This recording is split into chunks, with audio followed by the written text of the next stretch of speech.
I call to order the meeting of the mayor and council of River Edge. I get my screen.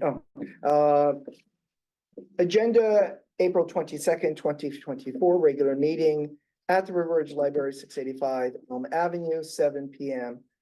I ask for a moment of silent reflection for the people of Israel, people of Palestine, people of Ukraine, anywhere where there is conflict and the innocent are in jeopardy.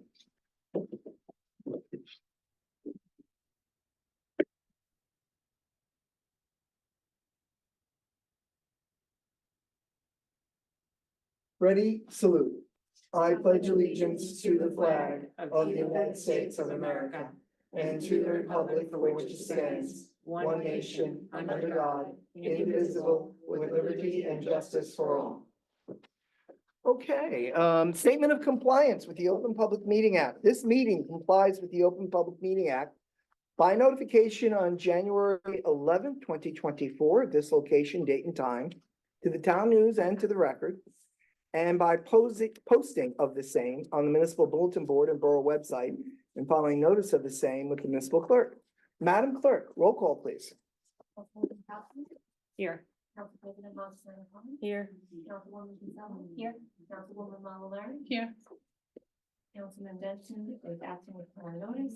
Councilman Glass. Here. Mayor Papalani. Here. Okay, could I have a motion and second from any member of council to approve the minutes of the mayor and council special meeting of March 18th, 2024? So moved. Second. It has been moved in second. All in favor, please say aye. Aye. Any opposed? Any abstentions? Hearing none, it is unanimous. Could I have a motion and second from any member of council to open to the public on comments on any item on the agenda? It must be an item on the agenda. So moved. Second. All in favor? Aye. Any opposed? Any abstention? Okay, so any member of public, you have 2 minutes, Mr. Shedanian, can you, and also online, if you'd like to make a comment on any item on the agenda, please feel free to raise your hand. Come on up. Please state. I just want to ask, are we doing with the second readings, will we have comments during that time? or- Absolutely, that's, We'll have a conversation. it's by law. Yep, okay.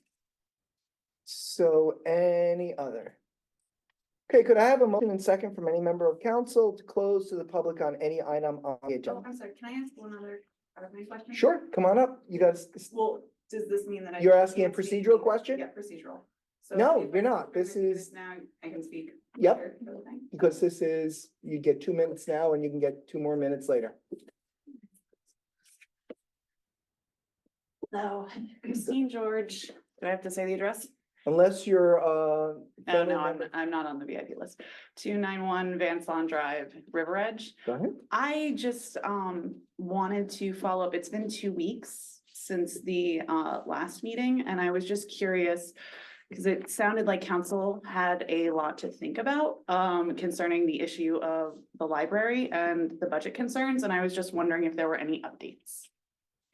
So what we do is you get your 2 minutes, and then when we're done hearing all the 2 minutes, we close and we respond to those that seem appropriate. Okay, so that is my question. I just want to know if there are any updates to the library situation. All right? Anyone else?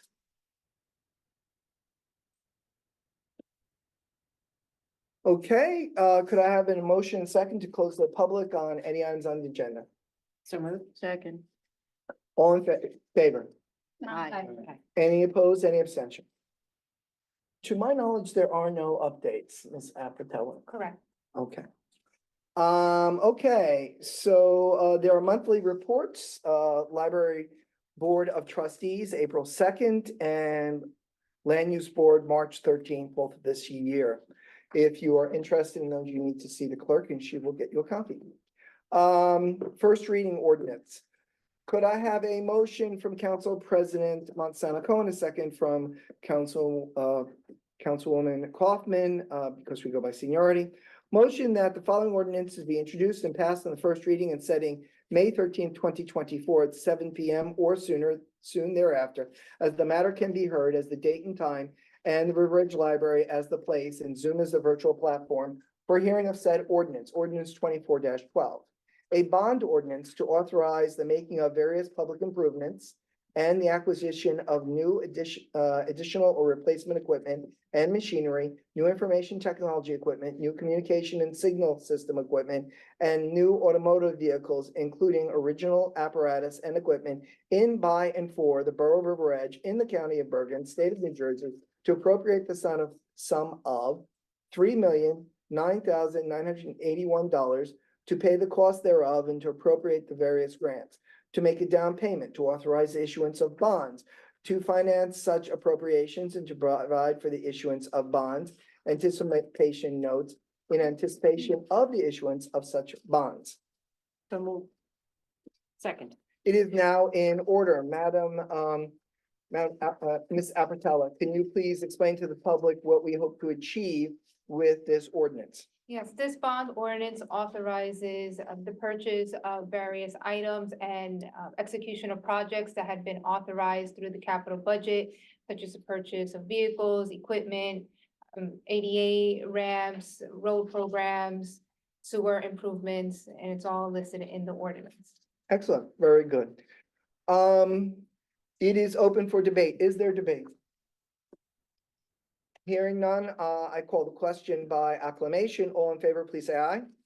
Aye. Any opposed, any abstention?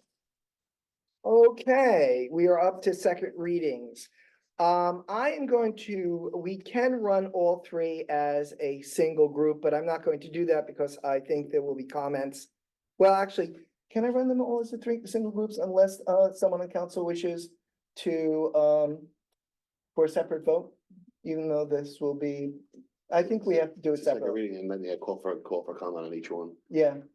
That's So- a safer way to do it. I think so too. Excellent. All right, the following ordinance published here within was first read by title only on April 8th, 2024, and posted on a bulletin board outside of the clerk's office. So we're going to deal with them in order. Ordinance 24-09, an ordinance to fix the salary, wages, compensation of the officers, employees of the Borough of River Edge in the county of Bergen and the state of New Jersey for the year 2024. Now, this is to only open to the public on this ordinance only. Could Councilwoman Kinsella and Councilwoman Claudia Mallory, can you please move and second to open to the public? So move. Second. All in favor, please say aye. Aye.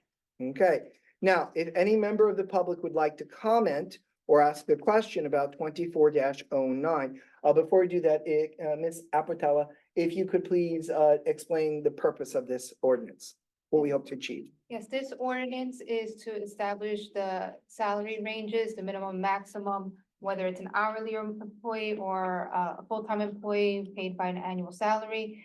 And it just incorporates the ranges and the titles as authorized in the 2024 budget. So for the public's benefit, this is not what we're paying them. This is simply the range in which we could pay them. That is correct. All right. Any member of public who would like to ask a question, make a comment about ordinance 24-09?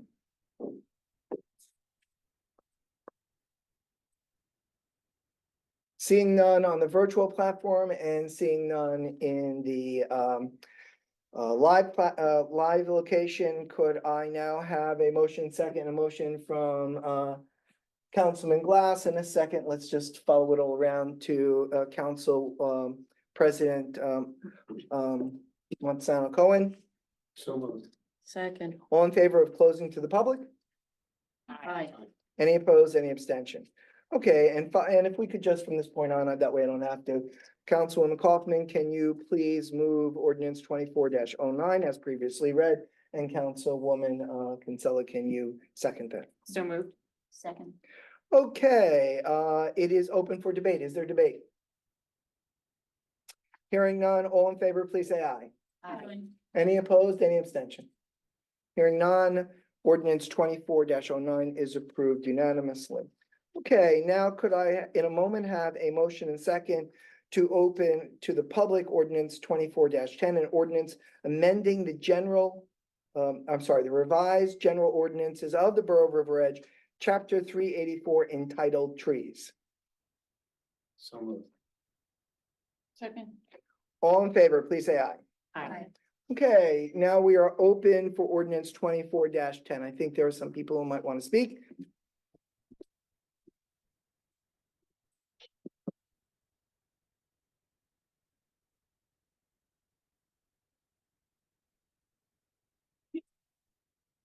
Jen Dougherty, 863 Elm Avenue, resident of River Edge for 29 years. I've served on the Shade Tree Commission for 25 years. Residents have reached out to me asking me, what am I gaining? What am I losing? What is it going to cost me? It's not clear what the residents are gaining. Residents are asking, who are the candidates for the advisory committee that is composed of 7 members appointed by the mayor? Residents are asking, what is their tree experience and their tree qualifications? Do you have a list of the candidates already? I was also asked about the tree experience and tree qualifications. Does the DPW superintendent have? The DPW superintendent will now have authority over the advisory committee and does not have to follow the advice of the advisory committee. A resident asked me, if a licensed tree arborist was on the advisory committee, could the DPW superintendent overrule their decision? Yes, the DPW superintendent has the authority. Residents are asking me about the Memorial Park Phase 1 project for replacement of walking paths and playgrounds. Who will be evaluating the trees along the walking paths that will be affected during construction? Will any of these trees be removed? Will the town have to hire a tree licensed arborist to evaluate the park trees? Again, I am asked, what are the DPW superintendent's tree qualifications to evaluate park trees? The Shade Tree Commission established a tree protection ordinance in 2013. Over $30,000 has been collected due to tree damage. Residents are asking me, who has the tree experience and the tree qualifications to assess trees for the tree permit evaluation form? What are the residents losing? Liz Stewart, who is a New Jersey licensed arborist for over 17 years and has served the borough of River Edge at no cost. An experienced commission that has over 117 years combined tree experience. I'm sorry. Liz Stewart has worked in 20 Liz, Jen. municipalities. Jen, and council no, we at play the same rules 26,000. for everyone. I Mr. hope was it the 2 mayor and minutes? council can address some It of the was 2 residents' minutes, concerns. Jen. You are not acting appropriately. Others get a chance to speak. I understand that, but I've been here for 25 years and have not had one conversation from anyone on this council. All right. Next, for 2 minutes, come on up.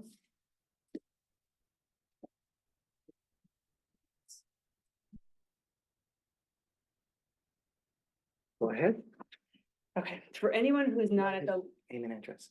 oh, Liz Stewart. Address. What, really? You have to give an address? Yeah. Unless you're a What- police officer or someone in the prosecutor's office. or 178 family Wells member. Avenue. Good, thank you. Thank you. For anyone who is not at the last meeting, and for the record, my name is Liz Stewart, Chair of the River Edge Shade Tree Commission and lifelong River Edge resident. I'm speaking on behalf of the volunteer organization that I've been part of for 25 years. I'm a New Jersey licensed tree expert. I'm a New Jersey ISA arborist, and I'm also now risk assessment qualified, which is another level. And I'm on the New Jersey Shade Tree Federation, past president and current board member. So these proposed changes abolishing the Shade Tree Commission deserve a full conversation, which we have not had. This new ordinance was drafted over months behind the scenes without the Shade Tree Commission's knowledge until about 4 weeks ago. We hope that you saw from the last meeting that we're dedicated volunteers and residents who care about our urban forest, as shown through the decades of service we've given to our town and the awards that we've received. Our model Shade Tree program is recognized throughout the state.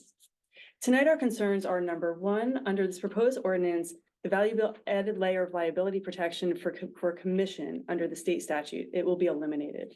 The ordinance draft as written opens up the town, its employees, and future volunteers to serious legal consequences. The Shade Tree Commission provides a focus on our tree resources, and we provide a system of checks and balances, and this will be lost. I would like to make a correction to a statement made at the last meeting, that it was stated that this change is necessary to give the DPW the ability to remove trees that are an imminent hazard. This is already in our current ordinance. This doesn't need to be changed. It's there. So we have still not heard a compelling reason as to why this proposed change to the Shade Tree program is necessary. The draft as written reduces liability protection, eliminates the checks and balances, and it's going to cost the town more money and resources. We will be seeing public trees removed unnecessarily. There's something important about preserving the history and the heritage of our town's programs, and trees are a big part of that. Making this change is a move towards losing that history, and along with it, the sense of place and pride that we all associate with as River Edge residents. Thank you. You have more time. That's all I have to There it say. is. All right. All right, anyone else present? Yes, come on up. State your name and address. Hi, my name is Kathleen Howland. And we've owned property here and lived here since 1971, 53 years. And this park has been important to the community for a very long time, for just everyone to communicate with each other and have family picnics spontaneously in the evening. It's a family place. You see women with baby carriages, little children playing, etc. We don't need to take away any trees because it's a solace for health. I am a nurse and it provides oxygen and less, the degrees are, proven that it's anywhere between 5 and 7 degrees less under a tree than it is outside. It gets pretty hot and humid here in July and August. And especially during parades and things, older people don't stand along where there's no trees. They sit in the back, and younger people too, with babies or younger kids. So we need the trees. We need it for crowded people. And when we have, St. Peter's has their St. Peter's Day and the town has their day and the 4th of July, it's all about the trees. You don't want to be standing in the sun. No one will come out in the sun, but under the trees, they will be sitting on their benches and the tables be put out and providing the way they always did, but under a tree. Yeah. And my kids played softball too, and they didn't need to, they played down by the DPW. Yeah. But there are 2 other fields available. No one needs anything new. Okay, Thank you. you do have a little more time? No? Okay. And I'm old now. I like to sit under a tree. Don't blame you. On Zoom, okay. Patty, we're gonna move you so that we can open, we're gonna move you right now. 1 second, hold on, Hold on. sorry.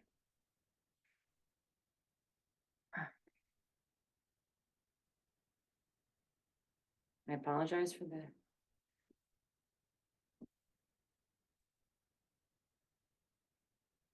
Okay, Patty, I think. I'm not sure. I think I allowed you to speak. Patty, you need to unmute yourself, allowed to talk, click allowed to talk. Yeah, I'm trying. Takes a while, Okay. there we go. There we go. All right, Patty, you need to All say right. your name, address, okay? Yep, can you hear me? You Yes. can, thank you. Okay, so Patty Omberg, 659 Fifth Ave. So I'm just asking if on the shade tree ordinance change, if the mayor and council has really taken into account the cost that this will incur for us residents and taxpayers. You're taking 125 years of tree experience. You have a licensed tree expert. You have an arborist, of which I think the town is going to have to pay moving forward. Has anybody sat with any member of the Shade Tree Commission? Have you seen the spreadsheets? Do you understand that they have a huge spreadsheet of every single town tree? It's the type, its age, where it's located. I would like to know who in the borough is going to take that job over. I would also like to know who is going to go look at those trees that Jen mentioned, the tree protection. Who is going to assess them to start? You understand those trees are assessed for 3 years. So they look at them when construction starts, 1 year, 2 year, 3 year. Who are you going to pay to do that job? Do you understand what you are losing is a minimum of a part-time position in the town, if not a full-time position. You're talking a loss of 50, you're talking benefits. You have tremendous volunteers that I think you have grossly underestimated what they have done for the town of River Edge. I would like to, does the DPW understand that they're going to have to take on this work? You have had volunteers doing this for more than 25 years. I'm sorry, because there's people before this current, commission. Have you sat down and really fleshed out the cost of this? I think what people are assuming is just a simple ordinance change. There is a cost to us taxpayers. Have you looked at it? And I would like to know what it is. Because if you think this is costing us nothing, it's costing us big time. In loss of trees, in revenue, salary that you're gonna have to pay. You also understand, they acquire huge grants for us. I think at the last meeting, Jen spoke about the Sustainable Jersey grant they got for the schools to the tune of $130,000. They received other, I think, open space grants. Who in the town, in the borough, is going to be writing those grants? You are losing right there. That's $300,000 you're losing because you don't have any volunteers to do this job. I really urge you to sit and think about the costs that you are now putting on to us taxpayers by dissolving this very educated and worthwhile commission. People that have dedicated so much time, that it's part-time hours. Have anybody sat and asked how many hours they put in the course of a week? I mean, you should have figured Oh, out how many time. hours. Patty, that's Okay. time. Thank you. It's disappointing. Appreciate it. Is there anyone else who'd like to speak? Yeah, come on up.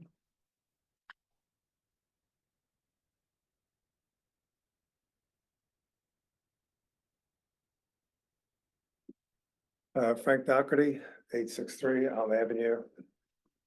Been a lifelong resident of River Edge. I was born and raised here, got married, brought up 2 kids in this town. I love this community. I want to say a couple of things. I'll be quick tonight, but I'd like to echo some of Patty's thoughts about the cost. I'm an accountant. This is what I do for a living. I'm the director of finance, the company I work for. And I can tell you, everything she said is spot on. I mean, the last meeting that I was at, we talked about what, $26,000 for the library. You know, and we spent hours about that, talking about that. This is gonna cost the town much more than that. And the other thing I'd like to say is, I'd like to give my thoughts and appreciation to everybody on the shade tree. I'd like to start with Don Mullen and Charlie Amorisi, who started this program 40 years ago. I think at that time, what I've been told is they planted 1,000 trees that season. Liz, how many trees do we typically plant in a season? 150. I could say is they probably had to plant 1,000 trees because the landscape was probably decimated before they even bought this. 1,500. So I respect what you guys do. I'm sure you guys have a lot of hard decisions to make for the betterment of this town, and people don't always agree with you. But in this case, I got to tell you, you guys are dead wrong on this. And the negative effects of this probably won't be seen for a couple of years, but I hope that doesn't come to pass. But thank you for your time. Sure. Is there anyone else who would like to speak? Yeah, come on up.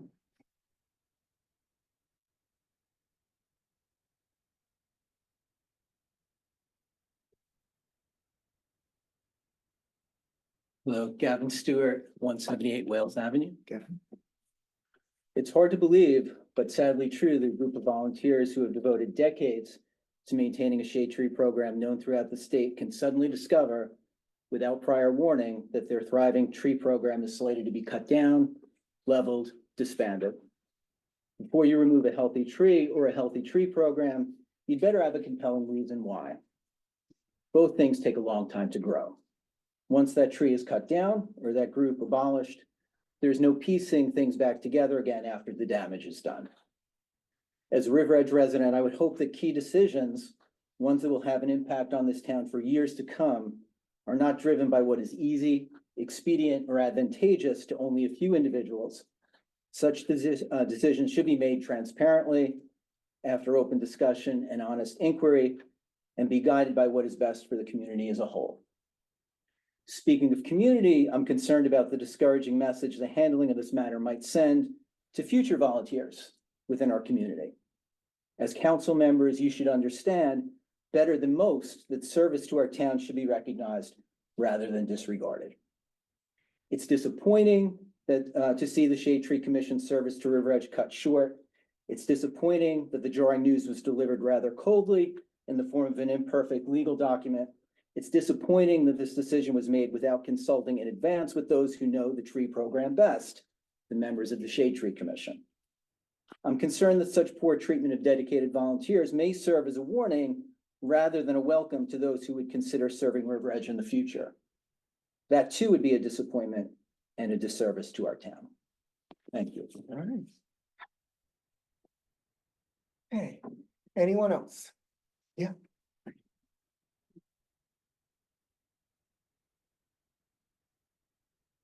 Hello, once again, Christine George, 291 Vanson Drive, River Edge.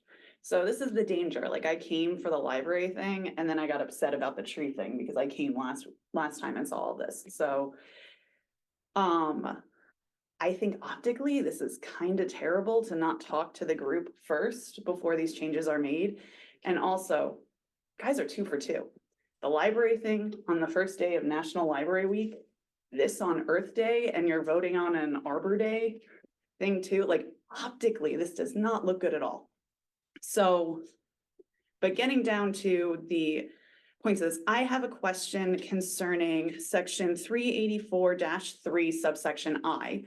Because at the last meeting, one of the reasons for this whole thing happening and the commission being subsumed by the DPW and becoming a committee was because of response time. So the way that it was presented at the last meeting, at the first reading, was that this was so that DPW could respond quickly because they had people who were on staff, on call there and can do this. According to this subsection, it requires the volunteers being the operative word here, to draft a response for the DPW that they may or may not do within 48 hours.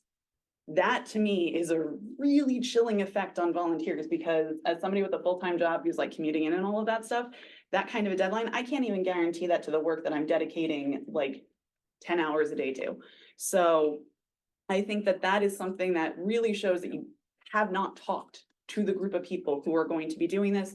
And to echo what's been said before about the expertise, you have this relying on the DPW superintendent who can choose to not take the expert advice, provided that we are willing to lure experts into being on this committee after the downgrade. So that is a huge concern that I'm hoping you can address, because that was, as I was reading through the ordinance, like big red flag.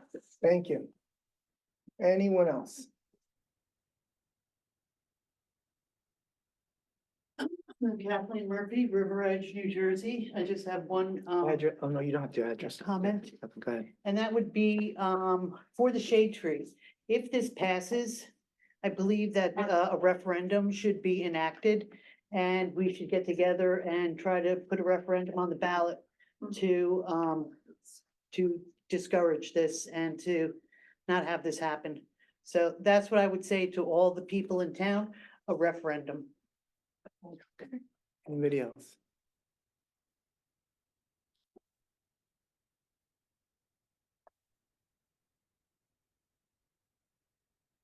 Seeing none, could I have a motion and second to close to the public? So moved. Second. All in favor, please say aye. Aye. Okay, a couple of things. First of all, I met with Council President. We arranged for a meeting which the Shade Tree Commission on March 27th. Actually, that was when the meeting was. We asked for the meeting a little bit earlier, a couple of days early. And so that was a Wednesday and happened at 6:30. And it happened in the courtroom because of the construction. During that meeting, we talked about the ordinance. I made it clear to the Shade Tree Commissioner that I intend to reappoint all the volunteers who want to be on it. So to the comment about who are going to be, I've already stated that I would like the Shade Tree to stay. At that time, there was some suggestion or inference that one or more of the members may not wish to stay, but I absolutely have no intention of changing them. Second, I'm gonna call on our legal and our administrative experts. So I'm not gonna deal with any of those questions. Grants, but I'm gonna ask Ms. Apatella to talk more about that. We're gonna still continue to apply for grants. I'm gonna also ask Ms. Apatella to talk about the fact that in addition to reappointing our current shade tree chair, who has an arborist license, if she wishes to continue, we would rely on that, but if not, we have sent our DPW workers for an arborist license, so there is no additional cost. But we can talk about that. There was a claim that this was an imperfect or legally flawed document. I'm gonna ask our attorney to speak to that.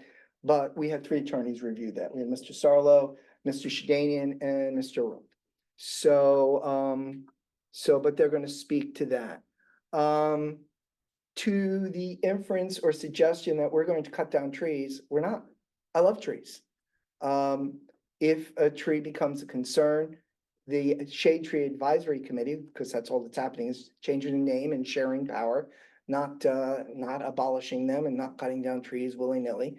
The superintendent will review. The Shade Tree Advisory Committee thinks that the superintendent's acting inappropriately in any way. They have my phone number. In fact, the current president of the commission called me on Saturday. And as soon as I was free, I was in a meeting at a budget retreat for NJEA. As soon as I got free, I called her back, and I always would. And they all have my number because I'd given it to them. So we did meet with them on the 27th to review the ordinance. At that time, the current president had notes. I asked for those notes about the ordinance on 3 times. And Henry, who was with us there, also said, Liz, you should give him the notes. And Liz felt that her notes at that time, I believe she said I wouldn't understand them because they were written in more of in a way that made sense to her. I never received those notes between then and the first reading. So what I'd like to do is I'd like to turn to Mr. Shedanian, if you could take the legal questions and just where that is. So to respond to the comment that it's a legally imperfect ordinance, sort of hard to do that in a vacuum because there was a statement that it was legally imperfect without really providing a reason why it's imperfect. The only reason that I heard at the last meeting, and I think it was repeated again today, was with respect to the immunity for the borough. But as we discussed at the last meeting, the immunities don't really change under the Tort Claims Act, New Jersey Tort Claims Act. With the fact that it's now going to be a committee, it's going to be subsumed by the borough and the borough's protections under the New Jersey Tort Claims Act. And it would still be subject to our joint insurance fund if there's a claim. It's just like it would if it went through the commission. I mean, the commission is just an independent body, but they're still covered under our policies and practices and our coverage. So I don't know really that there's much more that was legally discussed, other than, I mean, I think they're more administrative issues, not to throw it all on business administrator Apartella's lap, but there were issues about the one other issue was there was a statutory citation to the question of whether or not the 48-hour notice period, but that it states that I think, and I think that's actually the purpose, I think, as explained to me, one of the purposes of the ordinance is that the DPW would be able to respond back to the resident faster than the committee can. And so it's actually to provide a better service to the residents, because as the speaker indicated, for volunteers, and I myself am a volunteer in my town, it's very difficult when you have a full-time job to be able to respond to anyone within 48 hours. Even professionally, it's hard to do that. So I think. Requires the. No, we're not gonna debate. That's what the. Go ahead, Mr. But the comment that was made was that it was unfair to require them to do it within 48 hours. And I think the point is that if they don't, the DPW superintendent's gonna be the person that's gonna have to make that determination and respond to the resident. Yeah.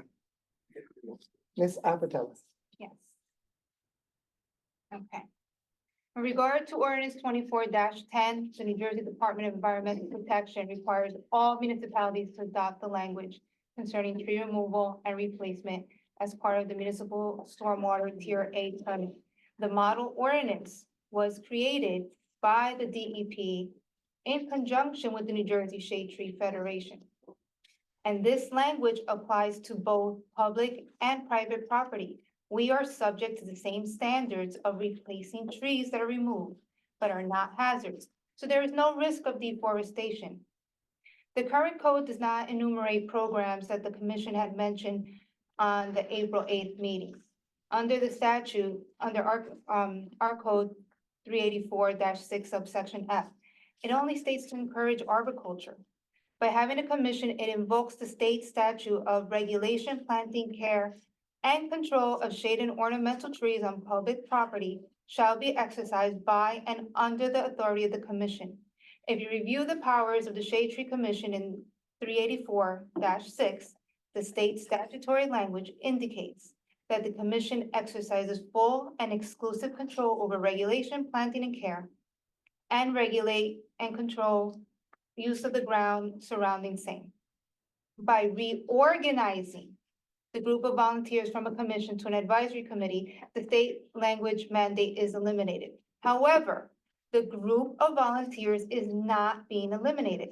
Control and accountability are placed in the hands of the borough, and the group will be required to coordinate with the Department of Public Works, Recreation, and the Police Department. The requirement to coordinate with borough departments is not part of the current code because as a commission, they have exclusive control and ultimate say. Municipal language cannot supersede state language. The encouragement of arboriculture is not being eliminated either. If anything, the language is expanded to include annual advisement of policies, practices, procedures, and actions for the replacement and preservation of shade trees, to be a resource for the borough in the protecting and or replacing trees, to recommend and develop programs, to act as a subject matter expert in preparing reports and grants. If this or future councils wish to grant the advisory committee other duties, it can be done so via resolution. So this ordinance meets the stormwater permitting requirements and transfers the authority of the trees to the borough. It neither eliminates the group of volunteers nor prohibits them from their programs, Arbor Day activities, working with the schools, or seeking grants. If anything, it encourages the group to cooperate with various departments for the greater good of the borough. And under the tree protection ordinance, it has the advisory committee working on it in conjunction with the DPW superintendent or designee. And in the current code, as well as this ordinance, the language states that if an arborist is required, the services are required to be procured, the expert cost is borne by the applicant, not the municipality. And lastly, in the budget meeting, we had explained when working on the parks, any trees removed will be planted after the project is complete. So anything that is, any tree that is removed will be replaced. We had said that in the budget meeting, and the state says we have to do it. There is no clear cutting in the parks taking place. Okay, any member of council wish to offer a comment? Okay, we have we've opened it and closed it to the public, so could I have I need a motion and second, and then we can enter into debate. Could I have a motion and second? So moved. Second. It has been moved and seconded. We are now open for debate, comment, or inquiry by the council.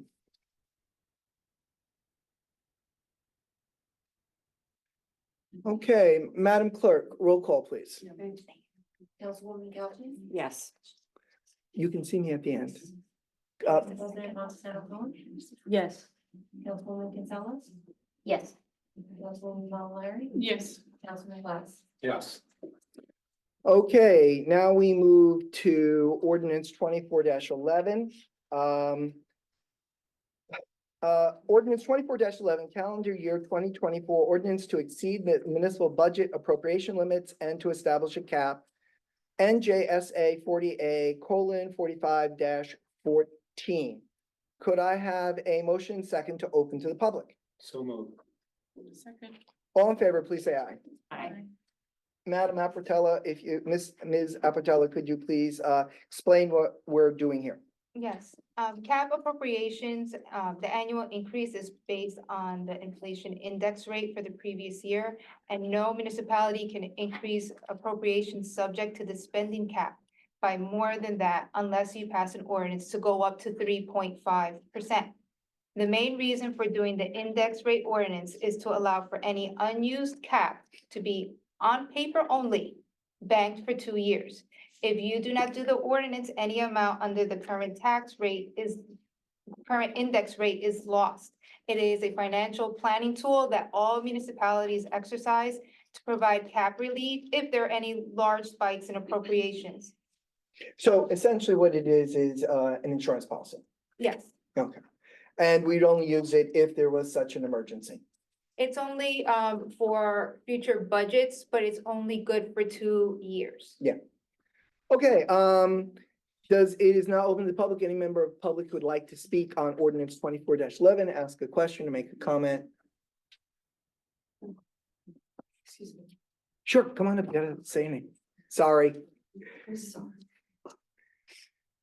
I you gotta say your name and address again, I Kathleen apologize. Howland, 135 Concord Drive, River Edge. Yes, I don't know if this pertains to this, but in reference to the changes that have been discussed, has insurance been discussed for problems that could occur with any changes? are you talking in regards to the cap? I'm talking about the cost of the community that we have to pay in order to cover costs that may need insurance in case of accidents. Are you talking about shade tree again? Yeah, I'm afraid that's out of order, but it is in order in a very short period of time. So what I'm gonna ask you to do is raise that question again when we open to the public on any comments they'd like to make. oh, in the beginning, when? No, we have to have a public hearing on open space and then resolutions, probably 20 minutes, When? 20 minutes about. Thank you. Anyone else on caps? Okay, could I have a motion and second to close on ordinance 24-11? Second. It's been moved and seconded. It is open for debate. Is there debate? Inquiring? Comments? All in favor, please say aye. Okay, we are now open to public hearing. The 2024 Bergen County Open Space Trust Fund Grant Application. Oh, that's right. No, I just did the. No, it was just a public hearing. That's right, that's right. Wait, I closed to the public, that's what I did, right? Yes. My apologies. Ordinance 24-11 as read, could I have a motion and second to approve? So moved. Second. Is there debate? Hearing none, Madam Clerk, roll call, please. Councilwoman Caplan, Yes. Council President Marcelo Hone, Yes. Councilwoman Kinsella, Yes. Councilwoman Mallory, Yes. Councilman Glass. Yes. Okay, now we are up into item, That was only 24-11. We need to vote on 9 and 10. we did, Yeah, they voted on 9 and 10. we did. Okay, Okay, yeah, we did. We voted for each one as we went. okay. Okay. Public hearing, 2024 Bergen County Open Space Trust Fund Grant Application, Kenneth B. George, Park Improvements and Presentation by the Borough Administrator. Do you want to do the presentation before we open the public, or you want to open the public and then do the Do the presentation? presentation first. Very good. Okay. So we'll have a presentation and then we'll open the public for questions that we can answer in regards to the presentation. Yes, our Director of Recreation and Cultural Affairs is at a training conference this week, so I'm presenting this on Mr. Rico's, So Joseph Rico's behalf. This is the annual application round in which we can solicit funds from the Bergen County Open Space Trust Fund Grant Program to hopefully offset 50% of the construction costs. And the application we're submitting this year is for Kenneth B. George Park. And this is to construct 2 pickleball courts, including fencing and seating and to do that, the current batting cages that need to be replaced anyway have to be relocated. So in addition to constructing the 2 pickleball courts, a new batting cage will be constructed. And there are Also additional site improvements, a drainage improvement and chain link fencing and fencing to allow a double swing gate. That way, when we know when a large storm is coming and to prevent flooding from damaging the gate and the park, damaging the fencing in the park, if you open the gate, the water will flow. So that is the intent. We're going to also ask for funding for improvements to the concession stand, but since it is a fully enclosed structure, that is not, Something we can, it's not allowed under this program. So in closing, it is for the 2 pickleball courts, new batting cage, and site improvements of fencing and drainage. okay. So, could I have a motion and second from the council to open to the public on comments on the grant application? So moved. All in favor, please say aye. Aye. Okay, any member of public would like to ask a question about this or make a comment, you are free to do that, but only the pickleball courts. Only the pickleball courts, only the grant. I'm sorry. Anything else? Anybody? All right, we'll give it maybe 10 more seconds. Sometimes it's hard to push the button. Okay, could I have a motion and second to close the public? So moved. Second. All in favor, please say aye. Aye. Could I have a motion and second after I read into the record resolution 24-132 authorizing submission of the grant application, Bergen County Trust Fund Municipal Program for Park Development for 2024? So moved. Second. It has been moved and seconded. It is now open for debate, comment, or inquiry by the council. Is there debate, comment, or inquiry? Go ahead. Just what is the total of the, Sure. Of the total, it is. It's there. You had a moment ago. I know it was about, oh, here it is. We are seeking 267,570 as the grant. The total amount is $535,140. And this is everything from mobilization to final cleanup. No, we could only That's right. put in for construction. All right. Any other inquiry, questions, or debate? All right, all in favor, please say aye. Aye. Any opposed, any abstention? Okay, we have resolution 24-133 through 24-143. Is there any member of council who wishes to pull out for a separate vote any of these resolutions? And I will allow any questions or comments before we move it in seconded because it's a more efficient way of doing that, even though Robert's rule doesn't normally allow that. Is there any question or comment or inquiry? Debate? All right, but I have a motion second to move resolution 24-133 through 24-143. So, second. All in favor, please say aye. Aye. Okay, could I have the finance chair and one member of the finance committee move resolution 24-144? Payment of bills at a regular meeting of the mayor and council of the Borough of River Edge, County of Bergen, State of New Jersey, held on April 22nd, 2024. Be it resolved that the mayor and council of the Borough of River Edge approve the following expenditures. Current fund, $1,905,378.16. General capital fund, $266,416.96. Grant fund, $1,333.13. Animal control, $19.80. Trust other, $2,529.91. Payroll, $20,758.84. Unemployment trust, $14.21. Developers escrow, $522.50. Recreation trust, $695. So moved. second, This is simply a payment of the bills, so it's not open debate. All in favor, please say aye. Aye. Any opposed, any abstention? Okay, so this might sound ironic to some, but it is Arbor Day. And we have proclamation, as we do every year.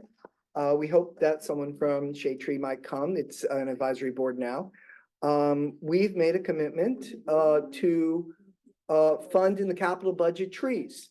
We do it every year. We did it this year. Shade Tree pretty much tells us what they think we need. And to the best of my knowledge, every year we've always done that amount in capital. And we do it every 2 years because back when I was liaison with Shade Tree, there was a whole question about the cost to bring the trees. We have to get a flatbread and to plant the trees. There's costs. So there's all these administrative costs. So every 2 years we do a planting and it's in this year's budget. Proclamation. Whereas in 1872, J. Sterling Morton proposed to the Nebraska Board of Agriculture that a special day be set aside for the planting of trees. And whereas this holiday, called Arbor Day, was first observed with the planting of more than 1 million trees in Nebraska. And whereas Arbor Day is now observed throughout the nation and the world. And whereas trees can reduce the erosion of our precious topsoil by wind and water, cut heating and cooling costs, moderate the temperature, clean the air, produce oxygen, and provide habitat for wildlife. And whereas trees are a renewable resource, giving us paper, wood for homes, fuel for fires, and countless other wood products. And whereas trees in our city increase property values, enhance the economic viability of businesses area, and beautification of the committee. And whereas trees, wherever they are planted, are a source of joy and spiritual renewal. Now, therefore, I, Thomas Papaleo, Mayor of the Borough of River Edge, do hereby proclaim April 26, 2024 as Arbor Day in the Borough of River Edge, and I urge all citizens to celebrate Arbor Days and to support efforts to protect our trees and woodlands. Therefore, I urge all students to plant trees to gladden the heart and promote the well-being of this and future generations. Thomas Papaleo, Mayor, April 22nd, 2024. Does anyone wish to come and accept it? All right, well, we'll hold it. All right, is there new business? Is there old business? Okay, so now we come to public comments. Just wait 1 second. Could I have a motion and second to open the public for any comments they wish? I think there was some old business. Oh, my bad. Sorry. I just wanted to respond to the library inquiry. And I'd just like to start by reiterating what the mayor conveyed to the public at the last meeting. This council has always supported the library for the programs they offer to all ages, the services they provide, and the role it plays in enriching our community. We provided funding during the years of COVID, even though the library was closed to the public, when other towns did not. We have consistently funded the library above the statutory requirement. This year is no different. As the mayor previously stated, the statutory amount is 770,000. I'm just going to round it up, 770,000. And the library is receiving 865,000, which is an additional 95,000. Therefore, when the library attributed their reduced hours due to budget cuts, I think the mayor and council were completely taken aback by that because there is no budget cut. This was not only disheartening, but completely misleading to the public.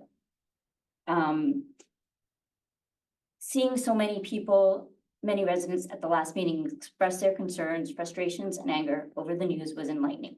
It showed how many residents value the library. Although we, as mayor and council, always encourage the residents to convey their feelings and thoughts to us, we believe this has been misdirected in this situation. As the borough administrator has said, the activities, hours of operation, programming, and personnel of the library are determined by the library board.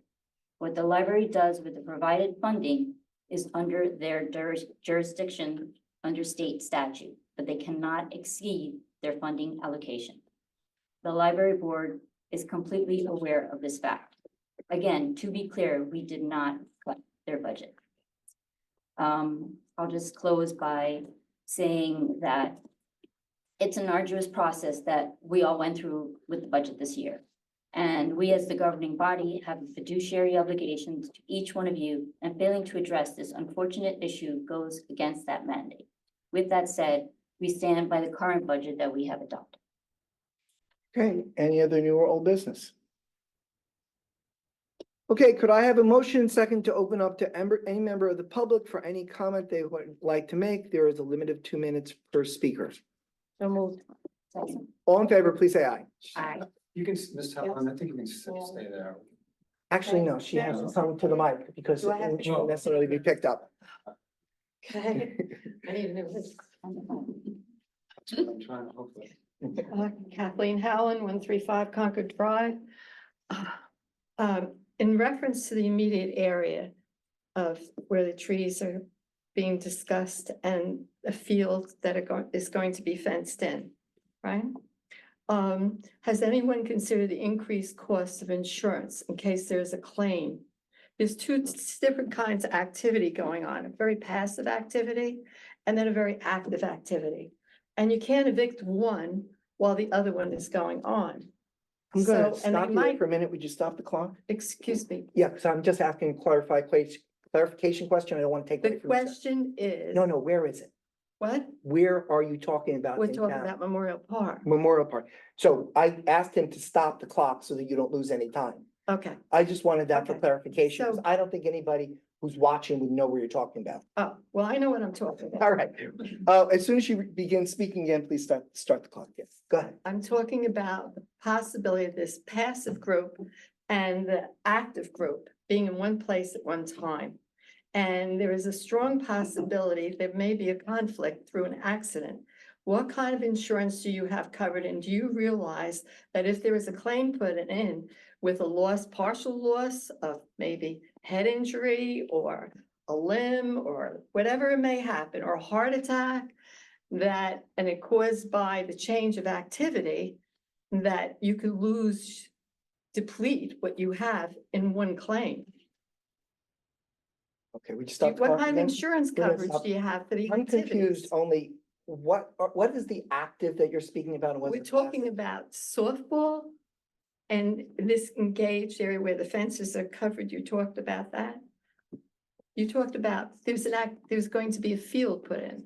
That's at a different park, KBG down by the DPW. by the That's why I was river. confused. KGB down by you're not changing, Memorial. you're not taking it and putting the field in the middle of the park here. No.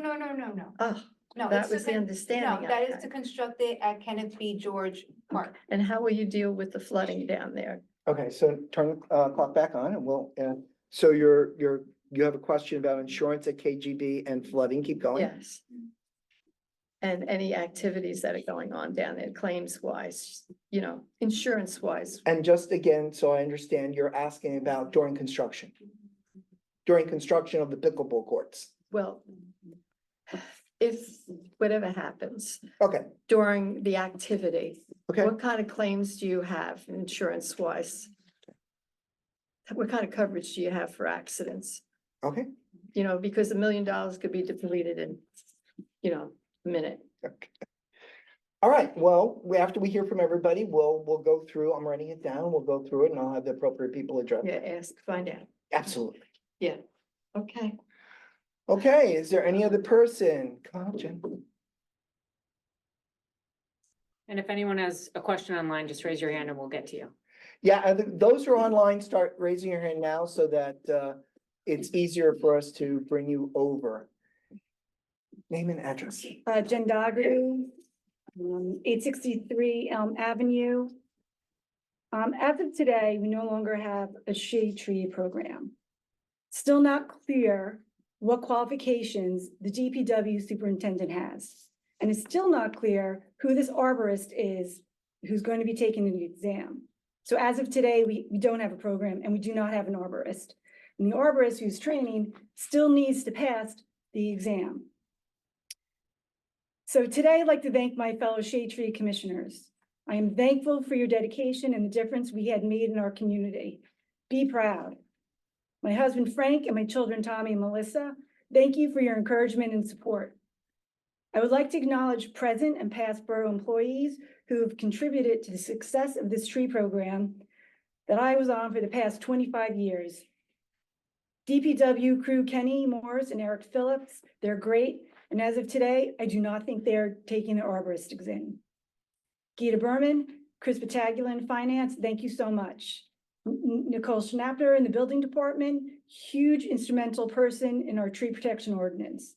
Ann Dodd, Scott Adder, Judy O'Connell, Stephanie Evans, Alan Nagrian, Denise Don Diego, Adriana, John Lynch, Bobby Conway, all impacted the success of our program.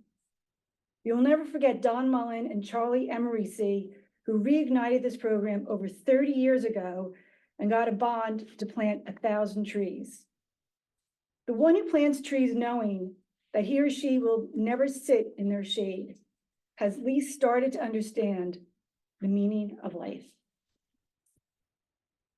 Okay.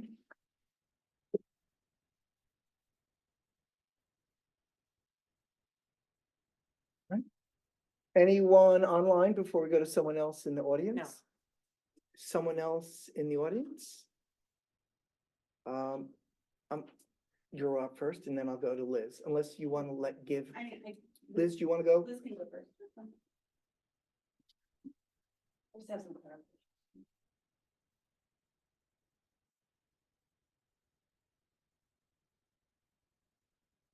I just, for the record, a lot of things are being misrepresented because we're not having a conversation back and forth, and there were some information put out there that is just not correct as far as liability and legal, and the model ordinance from the state. I sat on the panel. A model ordinance is an example, and this is for the whole state to adopt. So we were only supposed to take a piece of it for stormwater, not to abolish a commission and change a program. We had 90% of a program, you were supposed to add another 10%. And instead you're changing an entire program, really taking advantage of what the state is asking. As a lifelong resident of River Edge, this is really disheartening to see public officials disregard the good work of volunteers, because that's what's happening. And the action you took tonight is telling. By abolishing this commission, you can no longer say that you support trees in our community. Your words don't match your actions. You can read all of the Arbor Day proclamations, it doesn't match anymore. You're gonna see this come. In a few years, you're just gonna see a change in town. We're all gonna see it, because you don't have the people. Borough Administrator, I wish that we could work together, and you can put whatever you want on paper and you can put whatever volunteers you want. You don't have the people anymore. And that's what made this program. And that's what you've gotten rid of, is the people.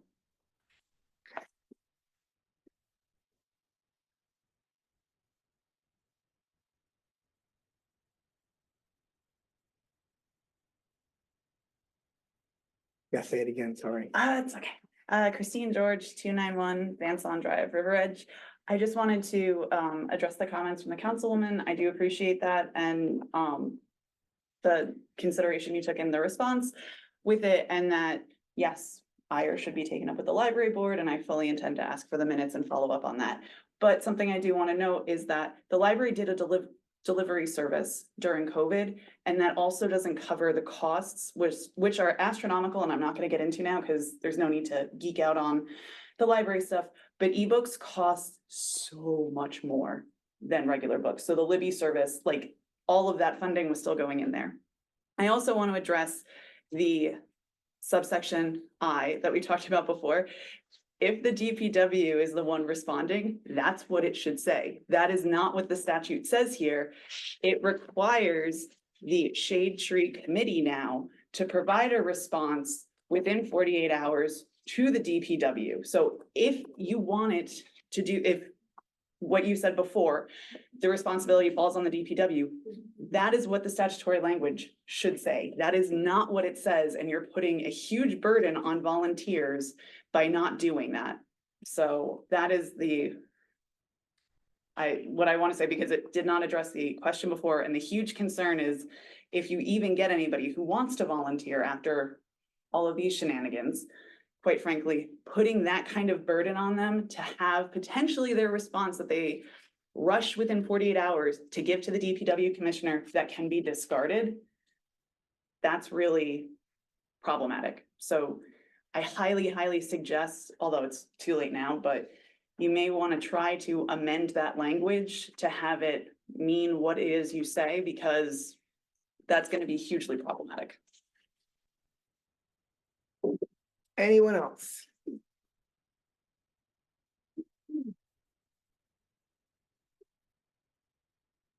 Hi, Kathleen Murphy, River Edge.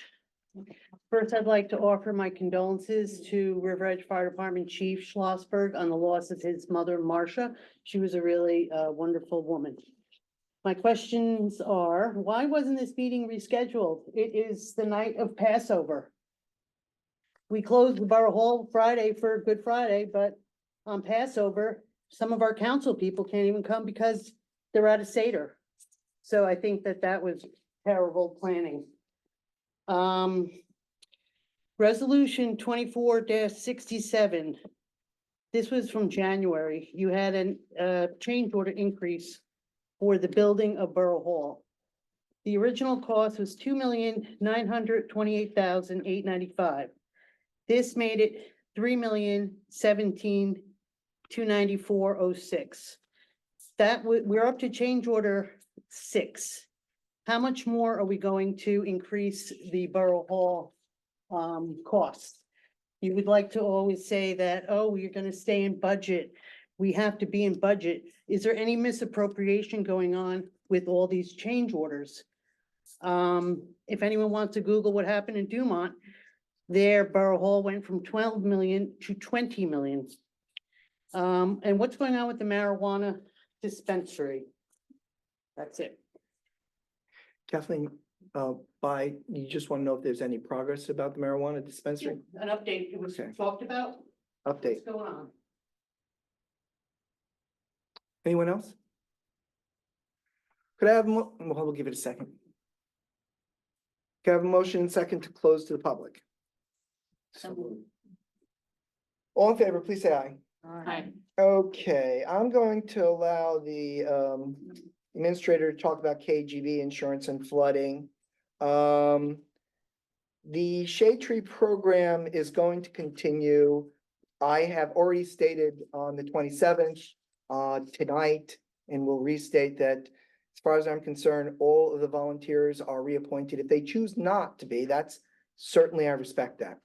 But it's always been the intention to reappoint. I'm gonna let Mr. Shananian respond to subsection I question.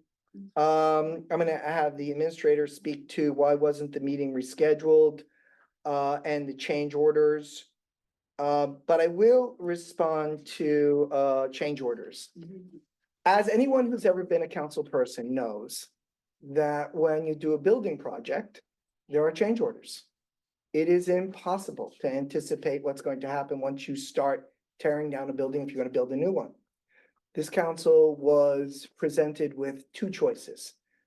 Tear down, think of Borough Hall as 3 buildings, because they are. There's the original home that was turned into the borough offices. There's the middle part that is the council chambers and the finance department. And there's the back part, which we call the public safety building, which is the police department. That's the newest. So oldest, next oldest, newest. This council was given an idea from the architect that if we tore down and rebuild, it would be 8 to 10 million. Okay. But if we did a repair, if we gutted and repaired, it would be somewhere between 2 and 4 million. So we decided not to do what Dumont did, which was spend a ton of money doing that. Instead, what we chose to do, what the council chose to do, and I supported it 100%, is recognizing that if you're leaving up the shell of a 100-year-old building, there are going to be necessary change orders. So when you get down, first of all, we had to do the building repair because the 100-year-old building was beginning to torque, which means the second floor was beginning to literally twist. And this came to our attention for a number of reasons, but the most dramatic reason was the superintendent of public works had to shave the bathroom door that the clerks were using because the floor was buckling. So we had an structural engineer come in and he said, it doesn't need to be condemned or emptied immediately, but it would have to be emptied within 6 months. I think he said 6 months. So we brought in experts and they said, Well, a tear down and rebuild would be $8 to $10 million. A gutting and rebuilding with a small addition off the front because we don't have enough space for all our files, which caused the original damage. The paperweight on the old construction was too great for the old, for the 100-year-old design. So we gutted the entire building, and when we finished gutting the entire building, literally took out all the joists and all the floors. It was then seen, could not be seen beforehand, that the front facade was going to collapse. And this created a safety hazard for the construction workers. So you might have noticed there were pipes holding up the front of the building. Well, that was done to protect the construction workers. So that was one of several change orders that came about as you empty the building. So another one is we have issues now with, we are required to become up to ADA standards, 100-year-old building. So we had to put in an external staircase. And the footing for that external staircase became problematic because of the soil and the conditions there when they went to dig it out and build it. That would be in the back part of the building. So that became another change order. And there are several others that are very technical. One has to do with, under the old statute, we could have a mechanical room for the elevator that that lines ran across the basement, but cannot, under new standards, run that way. So it's a little bit too technical for me. So we asked the state if we could be grandfathered for that because it wasn't a safety hazard. And they said, no, you're going to have to change your plan for that. And there are a couple of others. They're all technical things that occur when you're rebuilding an old building. So, so I wanted to say that. Marijuana update, I'm going to leave that to our borough clerk. So, Mr. Shedanian, if you could begin with, actually, no, I think we would begin with you, Lizette. Insurance, flooding, and so forth. Yes, we are covered under the Bergen County Joint Insurance Fund.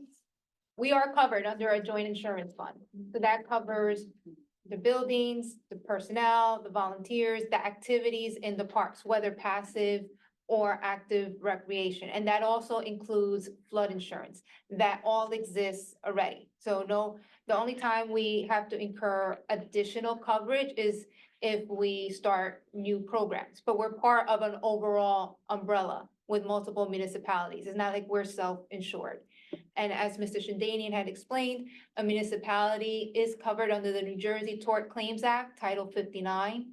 So we have, the insurance fund has an executive committee, has different staff members that work on claims, whether it's an accident somebody has on public property or a workers' comp accident, that is all covered. So all our facilities are covered. Nothing is lost, everything, we have complete and total coverage. And that we get assessed annually, depending on if we put new buildings, new parks, new programs, or, tear down a building and it's a parking lot now, like the uses change. So that is updated every year. So River Edge is completely covered. Okay, I kind of touched on, Can I just mention one? Yeah, other please thing go. just for this? you guys can just, go ahead. This, quite the question about the insurance coverage, because in addition to what the business administrator has told you, the municipal JIF that we're part of is also part of what's called the New Jersey Municipal Excess Liability Insurance Fund. So if there is a larger claim, to your point, that would exceed our normal allocation of insurance, it gets kicked up to another level of insurance, which the borough automatically gets membership into as part of being part of the regular joint insurance fund. So you have an additional umbrella, as the business administrator called it, that sits on top of our regular insurance. So in case there's anything that's a catastrophic loss, that we would have coverage for that as well. So all very conservative and practices. We don't do anything willy-nilly. And in fact, we just got a silver award for reducing accidents and potential accidents. Could you explain that? Yes, that's our safety incentive awards program. That is by. And we were recognized. We were recognized, we received a silver award. We had been bronze for many years. We're moving up little by little, and it's inspecting our facilities, having our employees undergo safety training. Now there's the added layer of cybersecurity and making sure that our IT facilities and our network is secure. And we're constantly undergoing training to prevent hacking that other municipalities and hospitals and, you know, private citizens are unfortunate victims of. Yes, we all have that. Okay, There's no, we can. okay, So do you want to do subsection I again? Just to explain one more time? Yeah, I mean, there's not a whole lot that I can add to what I indicated before, other than the way that I read that subsection and the way that I think that would work is that the committee is supposed to refer to the superintendent and recommend a reply to any email, where, you know, whether it comes directly to them or through the website within 48 hours. I believe that if in fact that didn't happen, because there may be a time when someone just, the committee doesn't have the ability to do that. And I think that's what the question really was referring to, that ultimately the superintendent would have to give the final answer because it says that they shall refer and recommend. It doesn't mean that that's the reply. The superintendent can disregard their reply. It says it's a recommendation. It's not mandatory that he follows it. Ultimately, he's the one who's gonna have to issue the reply on behalf of the borough. So what it really means is that he has to wait 48 hours for their reply. They have 48 business hours to give him a reply, and if he doesn't get it at that point, then I think it's gonna be incumbent upon the superintendent to respond to the resident. Okay. And that way, the time period will not be excessive. Okay. the meeting schedule? Yeah, why wasn't tonight's meeting rescheduled? That was the question that was asked. When the borough clerk prepares a draft meeting schedule for the mayor and council to look at every year towards the end of the year. You know, we look at our federal holidays. Whenever there are religious holidays, we look at when work is prohibited and when work is permitted. And work is permitted tonight. Work is not permitted tomorrow night or Wednesday night. So, and this was all distributed to the full governing body, and it's voted on during the reorganization meeting, the meeting schedule. And all members of council can comment and ask for changes. Correct, and just tonight, as an example, the borough clerk did reach out to the governing body members to make sure that we had if we were going to have a quorum or need to reschedule. Okay. And then change order. Update, no, I can't cover all that. Oh, Well, you can if you want to change. We're up to Yeah. 6. How many? We might have 9? The underpinning that you explained, the back staircase, that's 7, that's still being worked on. And it depends as the contractor goes, if something is found that needs to be addressed, needs to be changed. So for instance, they're gonna be excavating in front of the building over the next couple of weeks, right? Yes. And when they excavate, if they find that there is a structural problem, then there might be a change order. If there's not, there won't be. But it's an old building. So, And change orders can be for increases as well as decreases. yes, we've had change orders that were decreases where we got money back. And that has happened historically. Update, Yeah, so, the cannabis ordinance is in effect, and, we have some inquiries coming in, but, organizations that are interested in being awarded the resolution of support to move forward to the next step will have to make a presentation to the mayor and council at a public meeting.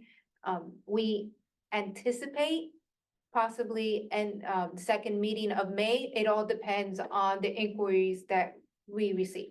We have the framework in place. Now we just need somebody to reach out and say, we want to make a presentation for that license. okay. I think we covered everything. Okay. All right, could I have, are there any council comments? I have a comment. Sure. The EPC is organizing a styrofoam collection and paper shredding event on Saturday, May 4th, from 9 a.m. to 1 at DPW building. All right, any other comments from council? One other comment, the River Edge Run is scheduled for this Saturday at, the fun run is 9 and the run is at 10. I will only be able to be there for a very, very short time due to family confirmation. And so I'm hoping that the council might be able to be present, because I'm literally going to show my face for 30 minutes and I gotta go home and change and go to church, so. Yes, Oh, I have the same. My You have the son's same con- thing. My son's confirmation Okay. on Saturday. Okay, any other comments? Could I have a motion to adjourn? Second. All in favor, please say aye. Aye. Thank you.